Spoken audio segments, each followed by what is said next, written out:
পারবেন, সমস্যা নেই। আগে আপনি চুজ করুন। এটার ওড়নাটা দেখি তো। ওন্না হ্যাঁ। বা দুটো উপরে দেখাচ্ছি, এটা একটু খুলি আগে ম্যাডাম। আচ্ছা আচ্ছা আচ্ছা আচ্ছা। এটা ওয়াও, এটা কিন্তু নেট নেট না আপা, হ্যাঁ কাপড়টা ইউনিক। এটাকে কি কাপড় বলে? এটা সিচু, সিচু। সিমিচু না সিচু। সিচু, আচ্ছা আচ্ছা। এটা অনেক কাঁথা নিচ্ছে।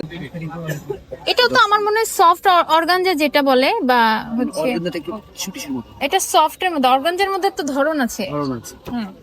মিন কালার, ও সরি, মিন কালারটা খুলো তো। এটাও সিলভার, এটাও দেখতে পারি। না এই মানে এই কালার গুলো ঠিক আছে। Bright bright colour. একটু নীল বাড়ি তো এটা আরেকটা টপসগুলো হালকা দেখাবো? নীল। এটার আপনি ওড়নাটা একটু দেখান আমার। আর আপনি যে ওনার কথা বললেন না, যে দেখেন আপনি এরকম না কিন্তু এক্সট্রা কিনতে পাওয়া যায়। এখন ডিজাইনের সাথে ইয়ার মানানসই না দেখলে তো এটা ফ্রন্ট, পাওয়া গেল লাগে। এটা ব্যাক, এটা সামনে, এটা পিছনে। প্রাইস কত বললেন? বলেন দেখি আগে, পছন্দ তো অনেক কিছুর উপর ডিপেন্ড করে। পছন্দ তো শুধু দেখলেই হবে না। এটা ক্যান দেওয়া আছে না? ফিক্সড। ও ফিক্সড। না ফিক্সড হলে তো একটু সমস্যা ভাইয়া। এটার মধ্যে কি কালার আছে? দেখি কালার গুলো একটু দেখান তো। কালার হবে না, কাছাকাছি কালার হবে, ডিজাইন একটু চেঞ্জ হবে। আচ্ছা একটু দেখি আপনার, মানে এই কাপড়ের মধ্যে তাহলে দেখান।